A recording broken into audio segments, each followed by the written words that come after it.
ఓం నమో నారాయణాయ, ఓం నమ శివాయ. ఏబిఎన్ వీక్షకులందరికీ శుభాశీస్సులు. సహజ సిద్ధంగా ఏదైనా గృహం కట్టేటప్పుడు గృహంలో వెంటిలేషన్ అనేటువంటిది 4 వైపుల నుండి ఆ ఇంటి లోపలికి రావాలి అనేటువంటిది అందరికీ తెలిసిన విధి విధానమే. అంటే మాస్టర్ బెడ్రూమ్ తీసుకుందాం అనుకోండి, సౌత్ వెస్ట్ కార్నర్లో తీసుకున్నప్పుడు దక్షిణం గోడలో దక్షిణ ఆగ్నేయం ఓపెన్ ఉండాలి. అదేవిధంగా పడమర గోడలో పశ్చిమ వాయువ్యం ఓపెన్ ఉండాలి, లేకపోతే పశ్చిమ అయినా ఓపెన్ ఉండాలి, లేకపోతే దక్షిణ గోడలో దక్షిణ ఆగ్నేయం కాకపోతే దక్షిణం వైపు అయినా ఓపెన్ ఉండాలి. ఇక్కడ ఓపెన్ అని ఎందుకు అంటున్నామంటే అక్కడ విండో అనేటువంటిది ఉండాలి. విండో కానీ వెంటిలేటర్ కానీ ఉంటే అక్కడ నుండి మనకి గాలి వెలుతురు అనేటువంటిది ఆ యొక్క రూమ్లోకి ప్రసరిస్తుంది.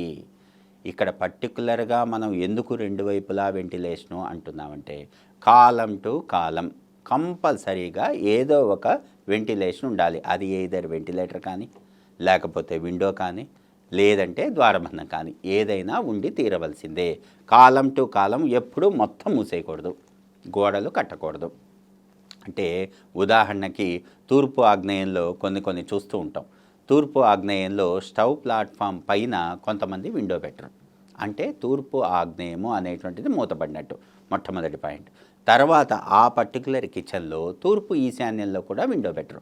ఎందుకంటే అక్కడ ఏదైనా ఆక్వాగార్డ్ కానీ లేకపోతే ఇంకేమన్నా వాటర్ సంబంధించినటువంటి ఆ యొక్క ఇన్స్ట్రుమెంట్ని పెట్టడం కానీ ఇవన్నీ చేస్తూ ఉంటారు. కాబట్టి అక్కడ కూడా వెంటిలేషన్ అనేటువంటిది లేకుండా కడుతూ ఉంటారు. దానివల్ల ఏమవుతుంది, ఆగ్నేయన్ రూమ్లో తూర్పు అనేటువంటిది పూర్తిగా మూతపడుతుంది. దానివల్ల ఏమవుతుంది, తూర్పు ఆగ్నేయ దోషము అనేటువంటిది ఆ ఇంటికి వస్తుంది.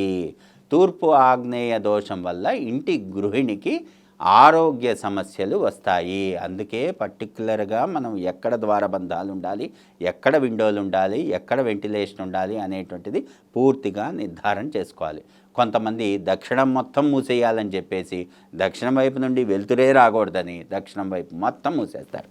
పొరపాటున కూడా అలా దక్షిణం వైపు అనేటువంటిది ముయ్యకూడదు. దక్షిణ ఆగ్నేయం ఉచ్చస్థానం మనం కంపల్సరీగా దక్షిణ ఆగ్నేయం ఓపెన్ చేయాల్సిందే. ఇక్కడ నడక వేరు, గాలి వెలుతురు రావటం వేరు. దక్షిణ నైరుతి నడక ఉండకూడదు, గాలి వెలుతురు రావచ్చు. దక్షిణ ఆగ్నేయం నడక ఉండొచ్చు, గాలి వెలుతురు రావచ్చు. ఇది బాగా అర్థం చేసుకోవాలి. అంతేగాని ఏదో ఒకటి వినేసేసి అక్కడ దక్షిణ నైరుతి మొత్తం మూతుండాలి అంటే అక్కడి నుండి నడవకూడదు. సరే, అలాంటప్పుడు వెంటిలేషన్ ఎందుకు ఉండకూడదు? అసలు ఇంటికి ఏ స్థానం నుండైనా గాలి వెలుతురు అనేటువంటిది లోపలికి రావచ్చు. నడక అనేటువంటిది మాత్రమే ఉచ్చస్థానం నుండి నడవాలి. అధమ స్థానం నుండి మనకి నడక లోపలికి వెళ్ళటం బయటకు వెళ్ళటం చేయకూడదు. అందుకని అధమ స్థానాల్లో ద్వారబంధాలు కానీ ఉపద్వారాలు కానీ ప్రధాన ద్వారాలు కానీ ఏవి పెట్టం. కేవలం వెంటిలేషన్ అనేటువంటిది మనం ఎక్కడ ఏ స్థానంలో అయినా అధమమైన ఉచ్చైనా ఎక్కడైనా మనం పెట్టుకోవచ్చు. ఇది అందరూ బాగా గుర్తుపెట్టుకోవాల్సిందే. కొంతమంది దక్షిణ నైరుతిలో ఉండేటువంటి మాస్టర్ బెడ్రూమ్లో ఆ యొక్క పర్టికులర్ రూమ్కి తూర్పు ఆగ్నేయంలో టాయిలెట్ ఇచ్చి ముందంతా డ్రెస్ ఏరియా ఇచ్చి అక్కడ అసలు వెంటిలేషనే పెట్టరు. ఏమవుతుంది, ఆ స్థానం అంతా కూడా చీకటి ఏర్పడుతుంది. ఎక్కడైతే ఇంటిలో పగటిపూట లైట్స్ ఆన్ చేసుకోకుండా మనం చూసినప్పుడు చీకటి ఉంటుందో ఆ స్థానం అధమం అవుతుంది. ఇది చాలా జాగ్రత్తగా గుర్తుపెట్టుకోవాలి. అందరూ ఒక్కసారి వాళ్ళ ఇల్లు చెక్ చేసుకోవాలి. అన్ని లైట్స్ ఆపేసేయాలి డే టైంలో. ఎక్కడైతే చీకటి వస్తుందో అక్కడ ఒక వెంటిలేటర్ పెట్టుకోవాలి, లేకపోతే అక్కడ ఒక విండో పెట్టుకోవాలి. విండో అనేటువంటిది సంఖ్య పెరిగితే ఇంకొక విండో యాడ్ చేసుకోవాలి. అంతేగాని విండో తీసేసేసి కౌంటింగ్ తగ్గుతోందండి, కౌంటింగ్ ఈవెన్ నెంబర్ రావట్లేదు, అందుకని మేము ఇక్కడ విండో తీసేసాం అని చెప్పేసి చాలామంది అంటూ ఉంటారు. పొరపాటున కూడా అవన్నీ చేయకూడదు. More Windows more doors will give more positive energy అనేటువంటి సూత్రాన్ని మనం గుర్తుపెట్టుకోవాలి. ఎక్కువ వెంటిలేషన్ వస్తే ఆ ఇంట్లోకి అంత పాజిటివ్ ఆరా, పాజిటివ్ వైబ్రేషన్ అనేటువంటిది ఉండి గృహస్థులకి అత్యద్భుతమైనటువంటి ఫలితం ఉంటుంది. అందుకే కార్నర్ రూమ్కి 2 వైపుల నుండి వెంటిలేషన్ తీసుకుంటాం. ఇప్పుడు నార్త్ వెస్ట్ రూము పిల్లల గది అనేటువంటిది ఎప్పుడైతే తీసుకుంటున్నామో పశ్చిమ వాయువ్యం, ఆ పిల్లల గదిలో పశ్చిమ వాయువ్యంలో వెంటిలేషన్ పెట్టాల్సిందే. అంటే విండో అనేటువంటిది ఉండి తీరవలసిందే. కొంతమంది తెలియక ఆ యొక్క సౌత్ వెస్ట్ రూమ్లో ఉన్నటువంటి మాస్టర్ బెడ్రూమ్కి అటాచ్డ్ టాయిలెట్ అనేటువంటిది వాయువ్య మూల దాకా తీసుకొని ఆ యొక్క స్థానాన్ని ఉచ్చ స్థానాన్ని అధమం చేస్తున్నారు. పొరపాటున కూడా అలా చేయకూడదు. అలాంటి ఇళ్లల్లో మగపిల్లలు సెటిల్మెంట్ అనేటువంటిది బాగా డిలే అవుతుంది. మ్యారేజ్ అనేటువంటిది డిలే అవుతుంది.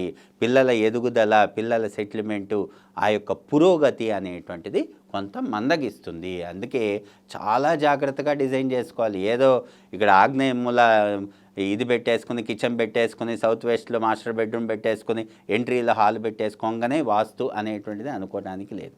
చాలా జాగ్రత్తగా ఏది ఎక్కడి నుండి ఏ విధంగా ఎంత డైమెన్షన్లో ఎలా కట్టుకుంటూ రావాలి ఒక క్రమ పద్ధతిలో అనేటువంటిది పూర్తిగా విషయ సాధన చేసి మనం వర్కింగ్ డ్రాయింగ్స్ చేసుకొని ఆ యొక్క ఎగ్జిక్యూషన్ అనేటువంటిది చేసి గృహం కట్టుకుని గృహస్థులు అత్యద్భుతమైనటువంటి అష్టైశ్వర్య సిద్ధిని పొందాలి.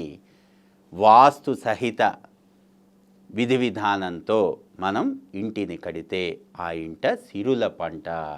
కాబట్టి అందరూ కూడా ఈ విషయాన్ని గుర్తుపెట్టుకుని డిజైనింగ్ చేసేటప్పుడు చాలా జాగ్రత్తగా ఈ సూత్ర ప్రాతిపదికని అవలంబించి ఆ యొక్క ఇంటిని కట్టుకుంటే అత్యద్భుతమైనటువంటి ఫలితం కలుగుతుంది.